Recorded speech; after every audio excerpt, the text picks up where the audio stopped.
கிறிஸ்துவுக்குள் பிரியமானவர்களே, இந்த நாளுக்கான தினசரி தியான வசனம் மத்தேயு எழுதின சுவிசேஷம் 12வது அதிகாரம் 10வது வசனம். மத்தேயு 12:10, மேத்யூ 12:10.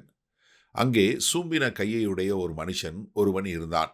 அப்பொழுது அவர் மேல் குற்றம் சாட்டும்படிக்கு, ஓய்வு நாளில் சொஸ்தமாக்குகிறது நியாயமா என்று கேட்டார்கள்.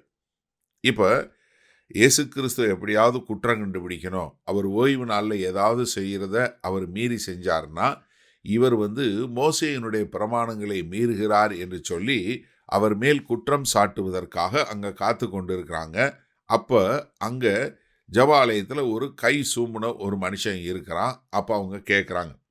நீங்க இது எப்பவுமே பார்த்தீங்கன்னா, கர்த்தராகிய இயேசு கிறிஸ்து ஓய்வு நாளில் சுகமாகும் போதெல்லாம் அவங்க கேட்கக்கூடிய கேள்வி பாருங்க. லூக்கா 13வது அதிகாரம் 14வது வசனத்தில், இயேசு ஓய்வு நாளில் சொஸ்தமாக்கினபடியால் ஜெப ஆலய தலைவன் கோபமடைந்து ஜனங்களை நோக்கி, வேலை செய்கிறதற்கு 6 நாள் உண்டே, அந்த நாட்களில் நீங்கள் சொஸ்தமாக்கி கொள்ளுங்கள், ஓய்வு நாளிலே அப்படி செய்யலாகாது என்றான். என்ன எப்பா, ஓய்வு நாளில் ஏன் அதை செய்கிறீங்க? நீ என்னதான் உனக்கு சுகம் இல்லைன்னால் நீ அப்படி சுகம் இல்லாமல் இரு, என்ன ஓய்வு நாளில் ஏன் இது பண்ணுற அப்படின்னு. அதே மாதிரி லூக்கா 14வது அதிகாரம் 3வது வசனத்தில், ஏன்னா அங்கே ஒரு நீர்க்கோவு வியாதியுள்ள ஒரு மனுஷன் இருக்கிறான்.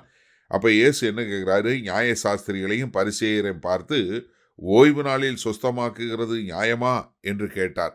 என்ன, ஓய்வு நாளில் சொஸ்தமாக்குறது சரியா இல்லையா என்று கேட்கக்கூடியது.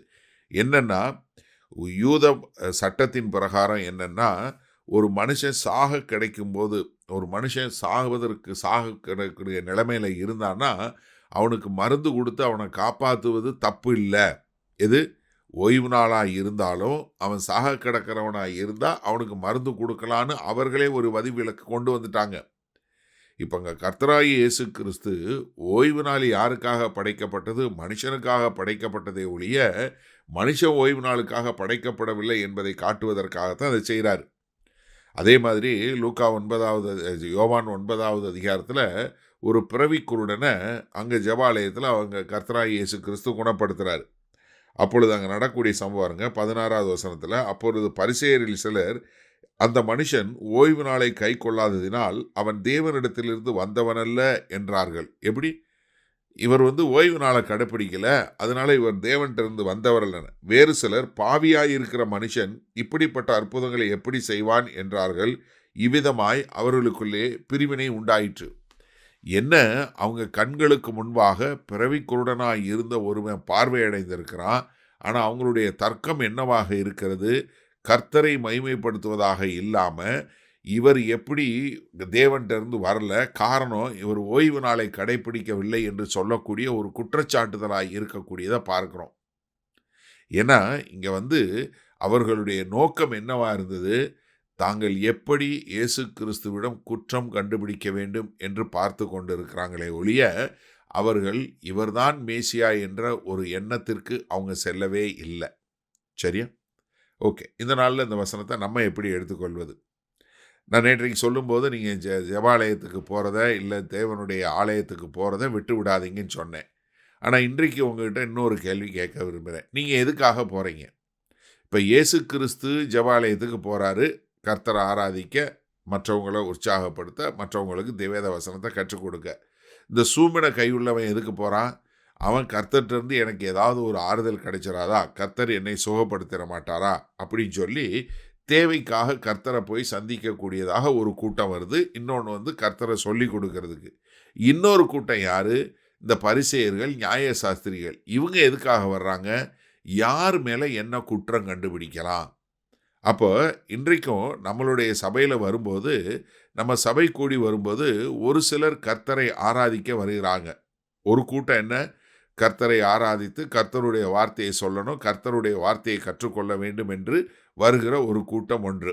இன்னொரு கூட்டம் என்ன, ஆண்டவரே நான் இப்படி ஒரு நிற்கதியாக இருக்கிறேன், எனக்கு ஒரு விடுதலை கிடைச்சிடாதா, எனக்கு ஒரு சுகம் கிடைத்து விடாதா, ஆண்டவருடைய கரத்திலிருந்து நான் ஒரு கிரியை ஒரு தயவை பெற்ற மாட்டேனா, ஆண்டவர் என்னை தொட்டு சுகப்படுத்தி விட மாட்டாரா, இல்லை என்னுடைய தேவைகளை சந்தித்து விட மாட்டாரா, என்னுடைய குடும்பத்தில் சமாதானம் வந்துடாதா, என்னுடைய பிள்ளைகள் ரட்சிக்கப்பட மாட்டாங்களா, என் உறவினர்கள் ரட்சிக்கப்பட மாட்டார்களா என்று சொல்லி தேவனிடம் இருந்து ஏதாவது பெற்றுக்கொள்ள வேண்டும் என்று தேவனை தேடி வரக்கூடிய ஒரு கூட்டம். ஆனால் 3வது கூட்டம் என்ன இருக்குது? குற்றம் கண்டுபிடிக்கிறதுக்காகவே. இப்போ நீங்க இதுல எந்த கூட்டம்? எப்படி? அவங்க சரியில்ல, இல்ல போதகர் சரியில்ல, இல்லங்க ஏசி சரியில்ல, இல்லங்க சத்தம் சரியில்ல, இல்லங்க சுத்தம் இல்ல அப்படின்னு சொல்லி ஏதாவது ஒரு குற்றம் கண்டுபிடிக்கிறதுக்கு போறீங்களா? இல்ல நீங்க எதுக்காக சர்ச்சுக்கு போறீங்க? சிந்திச்சு பாருங்க. சபைக்கு எதுக்காக போறீங்க? நீங்க கர்த்தரை ஆராதிக்க போறீங்களா? இல்ல கர்த்தர்ட்ட இருந்து ஏதாவது பெற்றுக்கொள்ளணும்னு போறீங்களா? இல்ல மற்றவங்கள குறை கண்டுபிடிக்கிறதுக்காக போறீங்களா? நிச்சயமா இதுல ஒரு கூட்டத்துல ஒரு ஆளு. நீங்க எந்த கூட்டம் நீங்களே முடிவு பண்ணுங்க. வல்ல பிதாவே, இதோ சபை கூடி வரும்போது பல்வேறு விதமான தேவைகளோடு வரக்கூடிய மக்கள் உண்டு. உம்மை ஆராதிக்க வரக்கூடிய மக்கள் உண்டு. ஆனால் சிலர் குறை கண்டுபிடிக்கக்கூடிய மக்களாக இருக்கிறாங்க.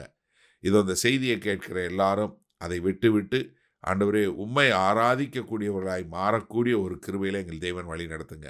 மீட்பெரும் இரட்சகரும் ஆகிய இயேசு கிறிஸ்துவின் மூலம் பிதாவே. ஆமேன். கர்த்தர் உங்களை ஆசீர்வதிப்பாராக. நாம் இன்று மாலை மன்னால சந்திப்போம்.